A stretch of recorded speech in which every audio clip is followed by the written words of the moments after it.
Ok. Posso? Sim. Olá, novamente.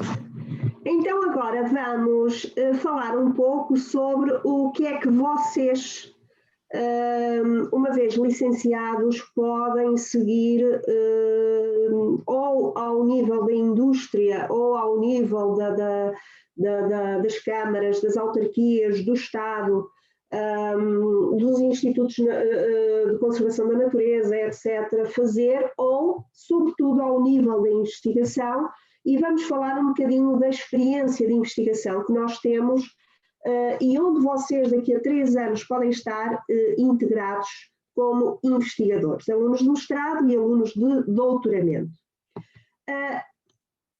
No slide a seguir, vocês têm uma imagem de como é que a biotecnologia pode estar ao serviço de espécies florestais, sejam animais, sejam vegetais, sejam fungos, sejam bactérias. Lembrem-se que uma floresta lida com todos estes modelos. Não é só a árvore, é todo o ecossistema. Quando se trabalha em floresta, podemos trabalhar num inseto, podemos trabalhar numa vespa, podemos trabalhar numa bactéria, que é uma doença ou que ajuda o crescimento das plantas, podemos trabalhar enviados em lebres. Há grupos no Porto a trabalharem com a lebre, há grupos a trabalharem com a raposa, por exemplo. Portanto, vocês podem investigar em qualquer um destes modelos.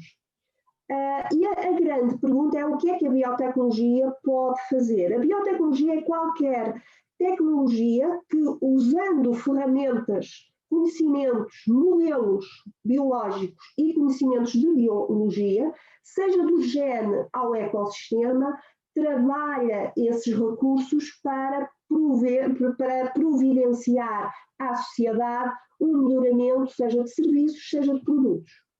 Então, o que é que nós temos? Nós temos desde o gene, desde a biologia molecular, a genómica, etc., onde nós podemos usar para estudar, por exemplo, a genética de populações de lebres, ou de populações de pinheiros, ou de populações de sobreiros, para, por exemplo, os melhorar geneticamente, ou pelo menos perceber que genes é que estão a responder melhor a um stress, por exemplo, a um calor ou a uma doença, ou que genes é que estão a produzir melhor resina, por exemplo, e de maneira a nós selecionarmos ou melhorarmos genótipos, indivíduos que sejam de melhor performance.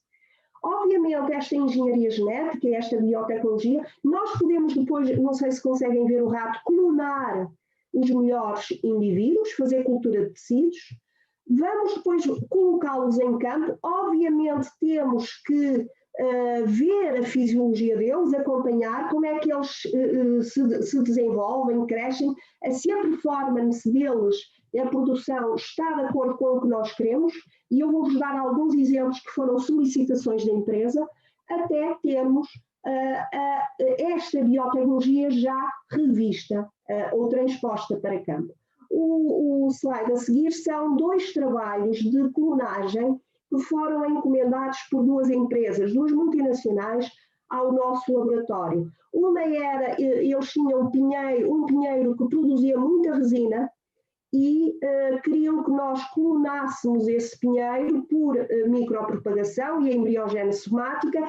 Queriam, inclusivamente, que nós fizéssemos aquele conceito novo de semente artificial, que é o embrião produzido em laboratório, é encapsulado numa semente artificial, é encapsulado num gel e é conservado a menos em azoto, para depois ser avaliado, e eles mantêm este estoque de embriões em laboratório, em azoto, para fazerem novas plantações de pinheiro, que era um pinheiro selecionado porque era muito produtor de resina. Aqui têm, por exemplo, um trabalho que foi também encomendado por uma empresa, o sobreiro, e, por exemplo, uma empresa de celulose também nos encomendou para o eucalipto, onde nós, mais uma vez, pegávamos em bolotas, em sementes, aqui neste caso, tínhamos a planta jovem, pegávamos em folhas, fazíamos tecido caloso, cultivávamos em laboratório estes embriões, vêm aqui embriões, regenerávamos as plantas e depois tínhamos as plantas prontas para voltarem para campo. E isto era uma fidelidade genética, uma fidelidade clonal que permite, o slide a seguir, por favor, que permite ter indivíduos melhorados, selecionados, melhorados e inclusivamente trabalhar a genética, os genes desses materiais. Como vos falámos no curso, este novo conceito do ecossistema florestal que assenta em ferramentas de ciência, de genética, de biologia molecular, de biotecnologia, pretende preparar a nova floresta para os desafios novos do século XXI, sejam as alterações climáticas e o stress que isso impõe, seja as novas doenças que estão aí a chegar. E nós já estamos com várias doenças, assim como a Covid, o coronavírus atacou, é uma doença que veio da Ásia e ataca o ser humano, nós estamos cheios de exemplos disso, quer na agricultura, quer na floresta. E temos que combater estas doenças, conhecê-las geneticamente, manipular, enfraquecer esses agentes patogénicos, usar outras bactérias, outros genes que combatam estas doenças, estes agentes patogénicos, e isto é todo o valor da biotecnologia ao serviço dos ecossistemas florestais. Temos aqui um mundo de biologia, de microscopia, de engenharia genética, de PCRs, etc. Toda uma tecnologia de laboratório que vai ajudar a melhorar a floresta. Dou-vos um exemplo, há bocado falei-vos das novas doenças que aí estão.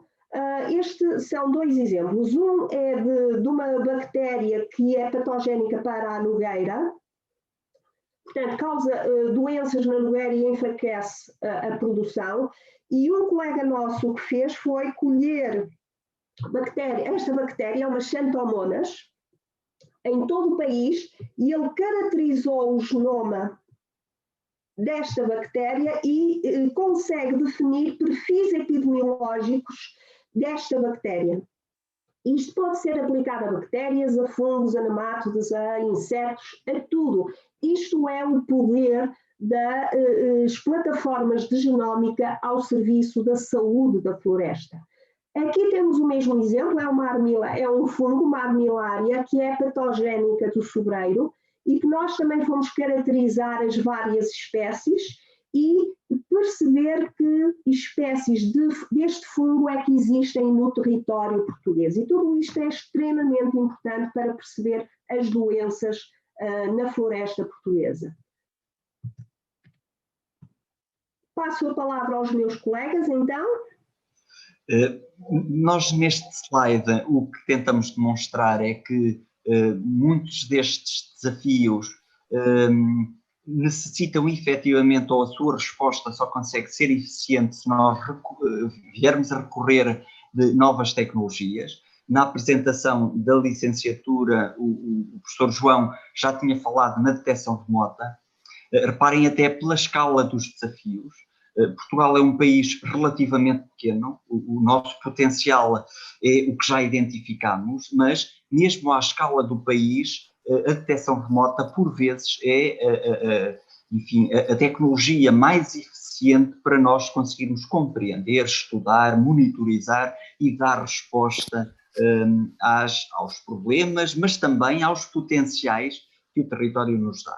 Portanto, cada vez mais, aliás, Portugal, percebendo isto, estamos neste momento a investir na criação de uma agência portuguesa para o espaço, a instalar na ilha de Santa Maria e portanto, dando força a esta linha de conhecimento que a investigação solicita, mas também que a licenciatura vos dá bases para que depois, ao nível da investigação, possam explorar.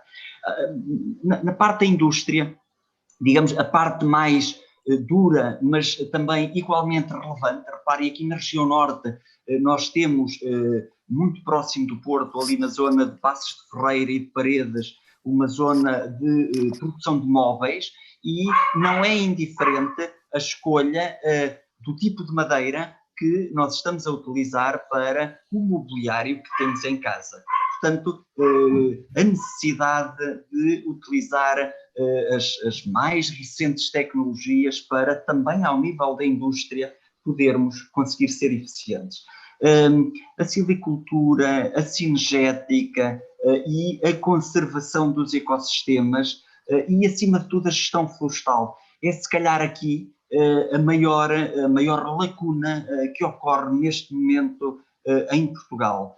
O potencial está lá, ele está subaproveitado, porque efetivamente nós não temos conseguido responder até agora. Daí eu diria que esta licenciatura responde, provavelmente a seguir ao problema de saúde humana que estamos a passar neste momento, ao maior desafio que é colocado ao país. Como é que nós vamos conseguir ser capazes de gerir este território e os seus recursos utilizando conhecimento, técnica e investigação? Esta é uma área muito específica da hidrobiologia, é uma área extremamente interessante, é uma área que pode necessitar de utilizar pesca elétrica para recolher indivíduos, os monitorizar, os medir, utilizar bioindicadores para percebermos a qualidade das águas. Reparem, os recursos hídricos, a rede hidrográfica é verdadeiramente fundamental para o desenho do território e para a sustentabilidade dos ecossistemas. Nós costumamos dizer que as linhas de água são como as nossas veias e artérias, mas para o território. Portanto, a monitorização destas estruturas é verdadeiramente fundamental. É particularmente curioso também este que surge aqui, que é, mais uma vez, voltarmos à indústria.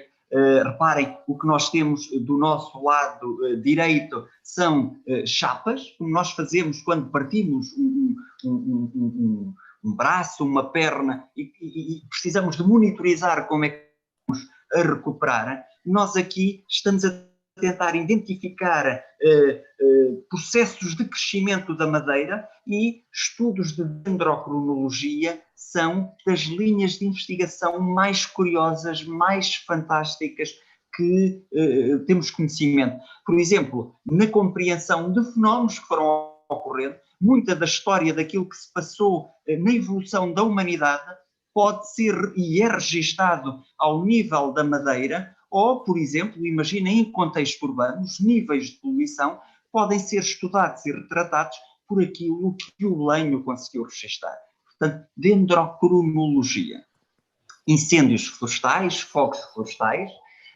Reparem, só com muito conhecimento é que nós conseguimos responder provavelmente a um dos maiores desafios que se nos colocam neste contexto mediterrâneo. E reparem, esta investigação passa por contexto laboratorial, mas também pelo testar técnicas que possam ir para o terreno ajudar a prevenir o risco dos grandes incêndios florestais.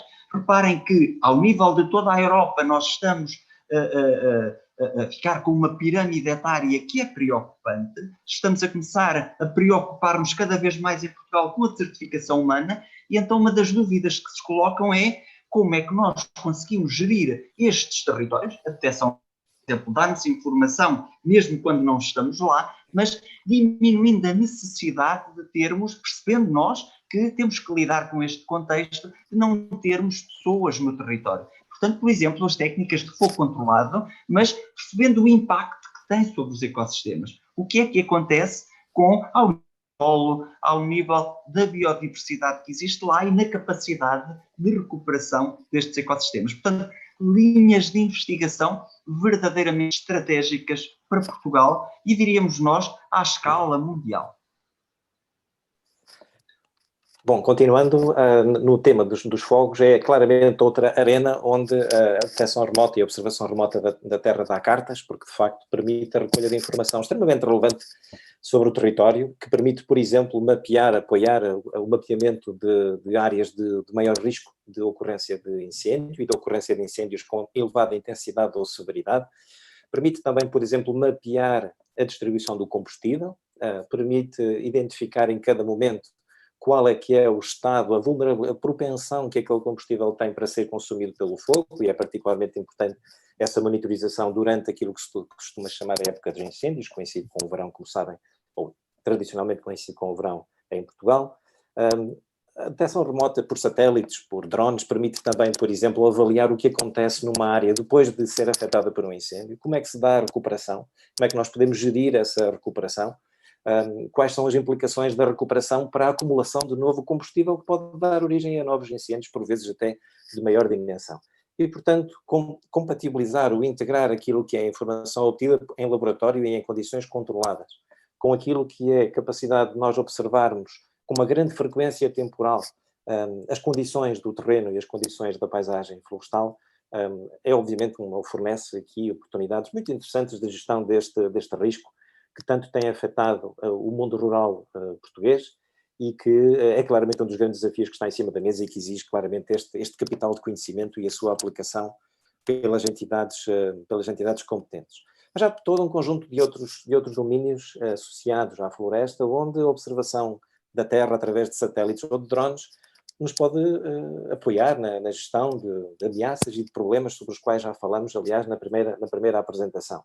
Por exemplo, avaliar a extensão de uma área invadida por espécies exóticas invasoras, como sejam, por exemplo, as mimosas, que todos conhecem, e que, provenientes dos antípodas, digamos, do outro lado do mundo, introduzidos já há mais de 100 anos em Portugal, se expandiram no território e ameaçam, por exemplo, áreas muito importantes de conservação, como esta que vem nesta fotografia, do Parque Nacional da Peneda de Gerês, onde uma das joias da coroa da conservação da natureza em Portugal, que é a floresta de carvalhos da Mata da Albergaria, se encontra fortemente ameaçada pela invasão por estas espécies, sendo que estas espécies têm um sinal espectral muito característico que pode ser captado a partir de satélite ou de drone e que permite cartografias como estas que vocês veem aqui à direita neste slide. Também, por exemplo, o impacto das pragas e doenças sobre a vitalidade das próprias árvores e das florestas pode ser avaliada através da observação remota da terra. O efeito de uma seca prolongada, por exemplo, naquilo que é, mais uma vez, a vitalidade, a atividade fotossintética, por exemplo, e até mesmo a mortalidade de árvores pode ser avaliada por detecção remota. Portanto, todo um conjunto de aplicações destas tecnologias, como vos disse há pouco, com forte investimento desde as escalas global e europeia até ao contexto nacional português, com fortes investimentos na criação de uma agência espacial portuguesa e todo um conjunto de investimentos na investigação e no desenvolvimento neste domínio, que claramente abre perspectivas muito interessantes para as aplicações e, em particular, para as aplicações ao mundo rural e à floresta. Podemos, por exemplo, utilizar satélites para avaliar se uma determinada floresta se encontra em bom estado de conservação, se fornece habitat de qualidade para a flora e para a fauna que depende dessa floresta. Parece algo um pouco estranho conseguir fazer isso a partir do espaço, mas na realidade conseguimos fazê-lo com um conjunto de ferramentas de análise avançadas, de análise de informação, de modelação, e que nos permitem, de facto, identificar ou mapear zonas onde a qualidade e a integridade ecológica das florestas possa estar em risco ou pode já ter sido afetada por ação humana ou por outro tipo de fenómeno. Outra aplicação muito evidente também das tecnologias de observação remota da Terra e das metodologias de observação remota é o mapeamento da própria floresta. Mapear a floresta propriamente dita parece não oferecer um grande desafio, porque as florestas são grandes, por vezes ocupam áreas relativamente extensas, mas muitas vezes o desafio é mapear linhas de árvores, como estas que nós vemos nesta imagem, por exemplo, do Planalto de Trás-os-Montes, ou até árvores isoladas, seja em contexto rural, seja em contexto urbano. Interessa saber onde é que estão essas árvores, em que estado, em que condição se encontram e que capacidade têm para nos fornecer um conjunto de benefícios, seja em contexto rural, seja em contexto urbano.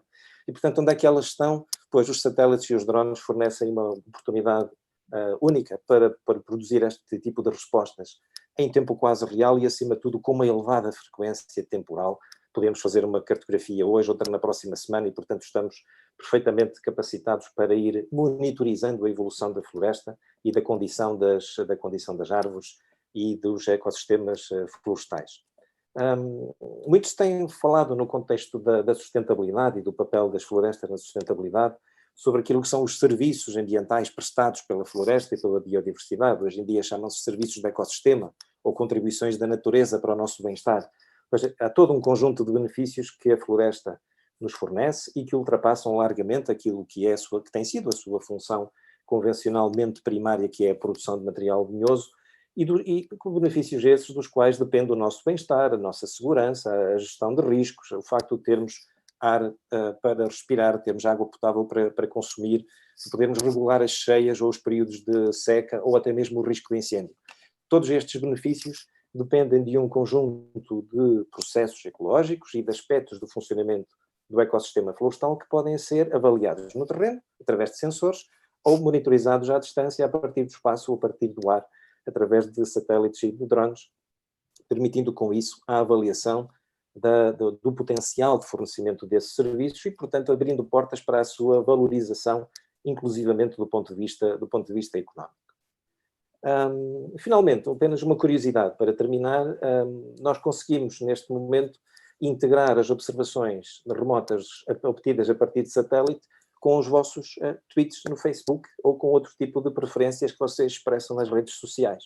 E por isso é que escrevemos aqui a tua opinião conta, porque de facto hoje em dia cada vez mais esta grande manancial de informação que todos nós colocamos na internet e ao qual temos acesso mediante determinadas condições, não estamos a falar dos vossos tweets pessoais como é evidente, mas acima de tudo, por exemplo, de preferências expressas no Flickr ou noutras plataformas em que vocês, quando fazem um percurso na natureza, dizem eu gostei desta árvore, eu gostei desta paisagem, esse tipo de informação pode ser usada para manifestar preferências, avaliar a importância relativa, por exemplo, das árvores exóticas como as mimosas ou das árvores nativas como o sobreiro e o carvalho, para a beleza estética da paisagem e para digamos, a atratividade de uma determinada paisagem para o desenvolvimento de atividades de ecoturismo. Como sabem, já referimos, é uma atividade cada vez mais importante no mundo rural e em particular nos espaços florestais. Portanto, de facto, a opinião que todos nós expressamos nas plataformas sociais abertas e que produzem milhares e milhares e milhões de registros, são de extrema utilidade para o progresso do conhecimento e podem, espantem-se, ser integrados com observações que fazemos, ou combinados com observações a partir do espaço, provenientes de satélite, o que de facto é apenas uma curiosidade, mas acima de tudo nos dá nota do mundo de oportunidades que todas estas tecnologias, quando combinadas e integradas de forma sábia, nos proporcionam em termos de progresso do conhecimento e do progresso da sociedade. Muito bem. Mais uma vez, na expectativa que vocês possam ter questões para nos colocar, portanto, espero que tenham gostado digamos, desta visão muito geral sobre aquilo que é a diversidade da investigação que pode ser feita no âmbito da floresta e da engenharia e biotecnologia florestal e, portanto, estamos naturalmente abertos às vossas questões e curiosidades que possam ter. Muito obrigado, professor, uma vez mais. Nesta sessão, sim, já tivemos algumas perguntas. Temos muitos interessados em saber um pouco mais sobre o curso de Engenharia e Biotecnologia Florestal. A primeira que vos coloco é quais são as vantagens que este curso terá, esta nova oferta formativa, em relação ao atual curso de Engenharia Florestal? Posso ser eu a começar? Os cursos, deixem-me começar por vos dizer que os cursos convencionais ou os atuais cursos de engenharia florestal foram criados numa perspectiva do século XX e, portanto, foram criados também numa perspectiva de conferir diretamente o grau de engenharia, portanto, são muito baseados em conhecimentos muito alicerçados em engenharia, não é engenharia, mas em conhecimentos na perspectiva do conhecimento do século XX. Por exemplo, será muito raro encontrar-se a introdução de áreas de biotecnologia na perspectiva do curso que nós estamos agora a propor. Portanto, só nisso nós estamos a ter aqui uma mais-valia. Por outro lado, outro aspecto que nos diferencia daquela estrutura clássica mais dos anos do século XX e, portanto, não está ajustado aos desafios que agora se colocam de alterações climáticas, da nova indústria ou ao nível das novas doenças, este curso vai combinar um olhar desde o gene ao ecossistema. Além disso, se viram o nosso curso, nós estamos a propor algo completamente inovador, não só a mobilidade e o conhecer em dois mundos de duas universidades que são muito fortes na investigação nos ecossistemas agroflorestais e se complementam. Portanto, um aluno conhece ao mesmo tempo estes dois mundos, mas mais do que isso, um aluno, ao ter uma unidade curricular como aquela que nós oferecemos, que é desafios internacionais, ele vai ter como professores, como palestrantes, os melhores investigadores a nível mundial, ou seja, ele vai poder conhecer o que é que os grandes investigadores, inclusivamente também os grandes industriais nesta área, pensam e como é que pensam que deve ser a floresta e os seus ecossistemas numa perspectiva de sustentabilidade para o século XXI. Portanto, eu não sei se me estou a alargar, mas o que diferencia este curso de outros cursos é a sua inovação, face a cursos que assentaram em conhecimentos muito sólidos, mas em conhecimentos mais do século XX.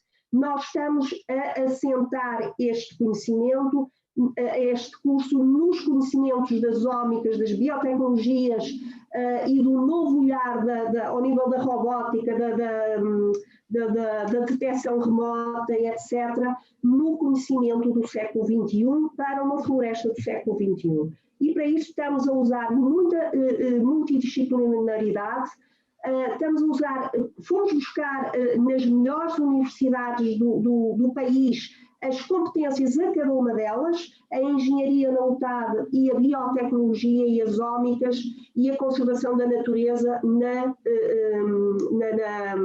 no Porto. Deixem-me ainda dizer, por exemplo, a título de exemplo, que o Porto tem um centro fabuloso, que é agora o Biopolis, que tem ligações ao nível da investigação, por exemplo, da floresta, dos ecossistemas. Eu tenho estado em vários doutoramentos onde os estudantes seguem estudos ao nível da floresta em África.